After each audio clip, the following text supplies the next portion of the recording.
10 సంవత్సరాల బీఆర్ఎస్ పాలనకు చెక్ పెట్టినటువంటి కాంగ్రెస్ పార్టీ అధికారంలోకి వచ్చిన తర్వాత ప్రజాపాలన అందిస్తూ అనంతరం జూబ్లీహిల్స్ ఇటీవల జరిగినటువంటి జూబ్లీహిల్స్ బై ఎలక్షన్ లో కూడా కాంగ్రెస్ విజయ దుందుబి మోగించడంతో మరింత రెట్టించినటువంటి ఉత్సాహంతో అయితే మాత్రం కాంగ్రెస్ శ్రేణులంతా ఈ పంచాయతీ పోరులో విజయం తమదే అనేటువంటి స్థాయిలో దూసుకుపోతున్నారు. ప్రచారం చాలా హోరుగా సాగుతున్నటువంటి పరిస్థితి ఉంది. అయితే మహబూబ్ నగర్ ప్రాంతంలో ప్రస్తుతం మనం ఉన్నాం. ఈ మహబూబ్ నగర్ ప్రాంతంలో ఉన్నటువంటి పంచాయతీల పరిస్థితి అసలు ఏ విధంగా ఉంది, ఏ విధమైనటువంటి గతంలో ఏ విధమైనటువంటి డెవలప్మెంట్ జరిగిందా లేదా, ఇప్పుడు ప్రస్తుతం ఏ విధమైనటువంటి డెవలప్మెంట్ జరగబోతుంది, ఒకవేళ కాంగ్రెస్ పార్టీకి సంబంధించినటువంటి అభ్యర్థులు వారికి సంబంధించి అనుకూల వర్గం గెలిస్తే ఏ విధంగా ఉండబోతుంది అనేటువంటిది మనం మాట్లాడే ప్రయత్నం చేద్దాం. మనతో మాట్లాడటానికి టీపీసీసీ జనరల్ సెక్రటరీ, అదేవిధంగా సీనియర్ కాంగ్రెస్ లీడర్ గా ఉన్నటువంటి ఎంఎస్ఆర్ మారెల్ల సురేందర్ రెడ్డి మనతో ఉన్నారు. మాట్లాడదాం. సార్ నమస్తే. పంచాయతీ పోరు ఏ విధంగా సాగుతుంది ఇక్కడ? 10 సంవత్సరాల బీఆర్ఎస్ పార్టీ విధ్వంస పాలన, అంటే పంచాయతీలను సర్వనాశనం చేసి వచ్చిన బిల్లులు ఇవ్వకుండా పనులు మాత్రమే చేయించి వాళ్ళ కాలంలో సర్పంచులు ఆత్మహత్యలు చేసుకునే స్టేజ్కి తీసుకుపోయినటువంటి పాలన బీఆర్ఎస్ పార్టీది. కానీ మా పార్టీ వచ్చిన తర్వాత వాళ్ళు విధ్వంసాన్ని సరి చేసుకుంటూ చెప్పిన పథకాల కంటే ఇంకా బలమైన పథకాలు గ్రామాల్లోకి తీసుకెళ్లి ఎప్పుడూ కనీవిని ఎరగని రీతిలో అప్పుడు వాళ్ళు ఏదైతే వాగ్దానాలు ఇచ్చిండ్రో, ఏదైతే దళితులకు 3 ఎకరాల భూమి అని చెప్పినరో, అల్లుడు ఇంటికి వస్తే డబుల్ బెడ్రూమ్ ఎట్లా ఉండాలని వాళ్ళు చెప్పినరో, అవి ఏవి కూడా మచ్చుకైనా కనిపించని గ్రామాలను చూసి, డెవలప్మెంట్ లేని గ్రామాలను చూసి, పూర్వ నివ్వరపోయిన గ్రామాలను చూసి కాంగ్రెస్ పార్టీ వచ్చిన తర్వాత ఒక పండగ వాతావరణం గ్రామాల్లో వచ్చింది. దానికి ఉదాహరణగా మీరు ఏ గ్రామానికన్నా వెళ్ళండి, ప్రతి గ్రామంలో డబుల్ బెడ్రూమ్ ఇండ్లు కట్టుకుంటా ఉన్నారు. 5 లక్షల రూపాయలు డైరెక్ట్ గా వాళ్ళ అకౌంట్ లో పడతా ఉన్నాయి. దళారీ వ్యవస్థ మొత్తం కూడా మాయమైపోయింది. అంటే కలకల్లాడుతున్నాయి. ఎవరి పనులు వాళ్ళు స్వచ్ఛందంగా చేసుకుంటా ఉన్నారు. ఇప్పుడు సన్న బియ్యం, తినే బియ్యం ఎప్పుడు కూడా మనం కనీవిని ఎరగలేదు. సన్న బియ్యం ప్రజలకు సామాన్యులకు అందించి సన్న బియ్యం ప్రతి కుటుంబానికి కూడా వస్తా ఉంది.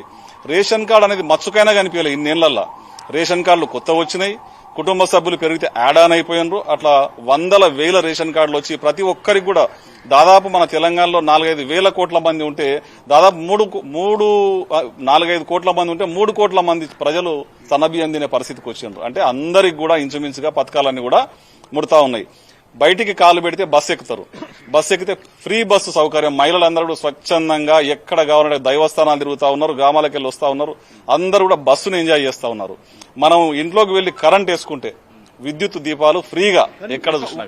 ఎందుకంటే ఫ్రీ బస్ అని చెప్తున్నారు. అసలు ఈ ఫ్రీ బస్సు వల్ల ఎవరికి ఉపయోగం? ఫ్రీ బస్సు తీసుకొచ్చి ఆడవాళ్ళకి గొడవ పెట్టారు అనేటువంటి స్థాయిలో కూడా వాళ్ళు అంతా మాట్లాడుతున్నారు. ప్రతిపక్షాలు 1000 చెప్తాయండి. వాళ్ళు ఏం చేసిందో చెప్పండి మీరు. వాళ్ళు చేసిందని దీనికి హాయిగా స్టార్టింగ్ లో కొద్దిగా ఒకటేసారి ఫ్రీ బస్ ఏదన్నా కానీ ఫస్ట్ రోజులో తొందరపడి ఎక్కువ మంది ఒకటేసారి 1000 మంది చూద్దాం అని పోయినట్టు పరిస్థితి ఉండే. కానీ ఇప్పుడు అందరూ సాఫీగా హాయిగా అందరూ కూడా మంచిగా బస్సులో ప్రయాణం చేస్తా ఉన్నారు, హ్యాపీగా ఉన్నారు. ఫ్రీ బస్ అంటారు. ఎంప్లాయీస్ కూడా ఫ్రీ బస్ వచ్చే వరకు వెయిట్ చేసి ఫ్రీ బస్ ఎక్కుతున్న పరిస్థితులు మనం చూస్తా ఉన్నాం. అంటే దాన్ని అందరూ యూజ్ చేసుకుంటున్నారు.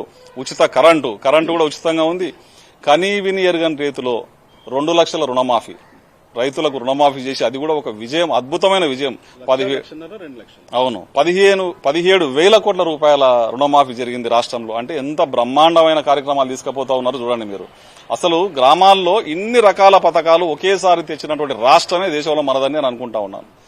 కానీ మరొక అంశం సార్, ఇక్కడ మీరేమో ప్రజాపాలన వచ్చింది, కాంగ్రెస్ పార్టీ అధికారంలోకి వచ్చింది, ప్రజాపాలన వచ్చింది అని చెప్పి కాంగ్రెస్ పార్టీ నాయకులు రాష్ట్ర వ్యాప్తంగా పదే చెప్తున్నారు. కానీ బీఆర్ఎస్ పార్టీ మాత్రం ప్రత్యేకించి పంచాయతీల విషయంలో 2 సంవత్సరాలు కాలయాపన చేసింది. అందువల్ల కేంద్రం నుంచి వచ్చేటువంటి నిధులన్నీ ఆగిపోయాయి. దీనివల్ల చాలా మంది ఆత్మహత్యలు చేసుకున్నారని చెప్పి వాళ్ళు విమర్శిస్తున్నారు. ఈ 2 సంవత్సరాల కాలయాపనే బీఆర్ఎస్ చేసినటువంటి దౌర్భాగ్యమైన పాలన, వాళ్ళు చేసినటువంటి విచ్చలవిడితనం. అంటే నిధులన్నీ కూడా అడ్డంగా కాళేశ్వరం కూలిపోయే ప్రాజెక్టులకు మళ్లించి రాష్ట్ర ఖజానాను గండిగొట్టి పూర్తి అనేక ఆర్థిక ఇబ్బందులకు గురి చేసిన రాష్ట్రాన్ని గాడిలో పెట్టి గ్రామాభివృద్ధి చేసుకుంటూ వచ్చి అన్ని పనులు చేసుకుంటూ వచ్చి దానికో సందర్భం వచ్చినప్పుడు బీఆర్ఎస్ కాంగ్రెస్ కుమ్మక్కైన బీఆర్ఎస్ మరియు బీజేపీ కుమ్మక్కైపోయి రకరకాల మాటలు మాట్లాడుతున్నా కానీ కాంగ్రెస్ పార్టీ గ్రామాలలో ఒక రకమైన కళ తీసుకొని వచ్చిన తర్వాత గ్రామాల్లో ఎలక్షన్ పెడతా ఉంది. ఆ బిల్లులన్నీ కూడా మెల్లమెల్లగా చెల్లించుకుంటూ వచ్చి వాళ్ళ పార్టీలో బిల్లులు చెల్లించలేనటువంటి వాళ్ళకు కూడా కాంగ్రెస్ పార్టీ బిల్లులు చెల్లిస్తా ఉంది. గ్రామాలన్నీ కలకలలాడుతున్నాయి. ఇప్పుడు ఎలక్షన్ జరిగిన తర్వాత కూడా మీకు అర్థమైపోతుంది. రిజల్ట్ చూస్తే మీకు అర్థమైపోతుంది. మొన్ననే జూబ్లీస్ రిజల్ట్ మీరు చూసిండ్రు. ఎన్నో పొంగనాలు కొట్టిండు కేటీఆర్, ఎన్నో రకాలుగా చెప్పిండ్రు. అందరు ఆన్నే ఉన్నారు. మాజీ మంత్రులు, మాజీ ముఖ్యమంత్రి అభ్యర్థులు, అందరు ఆన్నే ఉన్నారు, కేటీఆర్ అందరు ఆన్నే ఉన్నారు కదా.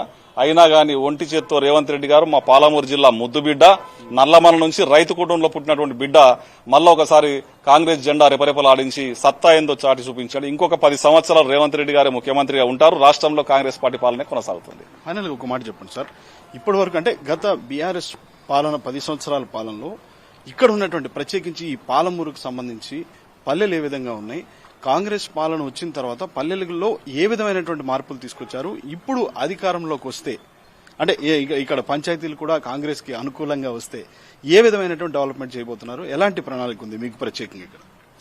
తెలంగాణ రాష్ట్రంలో మా మహబూబ్నగర్ ఈ ఉమ్మడి జిల్లాలో ఈ మహబూబ్నగర్ కాన్స్టిట్యున్సీ కూడా చాలా బాధాకరమైన బాధలు అనుభవించినటువంటి కాన్స్టిట్యున్సీ. ఇక్కడ మాజీ మంత్రివర్యులు శ్రీనివాస్ గౌడ్ గారు ఇక్కడ ఎమ్మెల్యేగా ప్రాతినిధ్యం వహించుడు, మంత్రిగా పనిచేసిండు 10 సంవత్సరాలు. ఒకప్పుడు ఆయన మొట్టమొదటిసారి ఎమ్మెల్యేగా గెలవడానికి కారకమైన వాళ్ళు చాలా మంది ఇక్కడ బాధపడ్డ సందర్భాలు ఉన్నాయి. ఈయనను ఎందుకు గెలిపించడం రాను అంటే ప్రత్యేకంగా ప్రతి ఒక్క దాన్ని కూడా ఎవరిని కూడా మనం వ్యక్తిగతంగా ఎవరిని కూడా మనం ఇబ్బంది పెట్టకూడదు. ఆ వ్యక్తిగతంగా ఇబ్బందులు పెట్టి చాలా మందిని సర్వనాశనం చేసి కేసుల పాలు చేసి రోడ్ల మీద అంటే బీసీలు ఎంతో మందిని జైళ్ల పాలు చేసినటువంటి నాయకుడు శ్రీనివాస్ గౌడ్. బీసీలందరూ ఉద్యమం లాగా ముందలకొచ్చి ఆయన చేసినటువంటి అరాచకాలను బయటపెట్టి మంచి ప్రశాంతంగా ప్రజలకు అందుబాటులో ఉండే ఒక ప్రేమైన మనిషి ఎన్ఎం శ్రీనివాసరెడ్డి గారిని ఇక్కడ 20,000 మెజారిటీతో గెలిపించుకోవడం జరిగింది. దాదాపుగా ఆయన 70-80 కోట్లు ఖర్చు పెట్టిన ఆయనకు అసలు డబ్బులే లేకుండా సింపుల్ గా వచ్చి ఆయనకు అభివృద్ధి నినాదము రేవంత్ రెడ్డి గారి పేరు, ఈయనకున్నటువంటి పేరు, ఇంతకుముందు కాన్స్టిట్యున్సీలో ఇక్కడ ఎమ్మెల్యేగా పనిచేసినటువంటి పేరు, వీటిని చూసి ఆ యొక్క దౌర్జన్యాలు చేసినటువంటి ఆ మాజీ మంత్రి గారిని ఓడగొట్టి ఎన్ఎం శ్రీనివాసరెడ్డి గారిని గెలిపించుకున్నారు. ఇదొక అంశం. అయితే గ్రామాల్లో తీసుకుంటే మొత్తం దౌర్జన్యాలు, కేసులు, ఇబ్బందులు, వాళ్ళు ఏం చెప్తే అది నడవాలి. ఇది ఒక సపరేట్ దేశం కింద ఈ పాలమూరు కాన్స్టిట్యున్సీ మనుగడ సాగించింది. ఇక్కడ చాలా రకాల ఇబ్బందులు పడ్డది, చాలా కష్టాలు అనుభవించింది. దాని నుంచి ఇప్పుడిప్పుడే తేరుకొని డెవలప్మెంట్ వైపుగా ఇప్పుడు అడుగులేస్తా ఉంది. గ్రామాల్లో మీరు నమ్మరు, ప్రతి గ్రామం నుండి పండగ వాతావరణమే. పోటీ ఏడ ఉందంటే మా పార్టీ అభ్యర్థులు ఇద్దరిద్దరుగా నిలబడ్డతోన మాత్రమే మాకు ఇబ్బంది ఉంది తప్ప ఎవరిని కాదనుకునే పరిస్థితి. 10 సంవత్సరాలు అయిపోయింది, అందరూ సర్పంచ్ కావాలని కోరుకుంటా ఉండరు తప్ప టీఆర్ఎస్ పార్టీతో మాకు పొత్తు కూడా లేదు.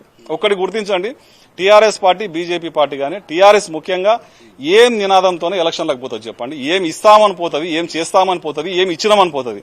డబుల్ బెడ్రూమ్ వీళ్ళు ఇచ్చిందా గ్రామాలలో తెలుసు, అది చెప్పడానికి కూడా వీలు లేదు. వీళ్ళు ఏం చేయలేరు, ఇయ్యలేరు. వీళ్ళు ఏం వచ్చినా గానీ గ్రామాల్లో అభివృద్ధి జరగదు. మా పార్టీ అయితే ఇండ్లు, కరెంటు, ఇప్పుడు వచ్చిన రుణమాఫీలు, రైతు రుణమాఫీలు, విద్యార్థులకు మా ఎమ్మెల్యే గారు ముఖ్యంగా విద్యార్థులకు, ఇంజనీరింగ్ విద్యార్థులకు ఫ్రీగా ఆయన సొంత నిధులతో చదివిస్తా ఉన్నారు. ఇక్కడ ప్రత్యేకంగా స్కిల్ డెవలప్మెంట్ సెంటర్లు పెడతా ఉన్నారు, మహిళలకు స్కిల్ డెవలప్మెంట్ సెంటర్లు పెడతా ఉన్నారు, ఎన్నో మంచి కార్యక్రమాలు చేస్తా ఉన్నారు.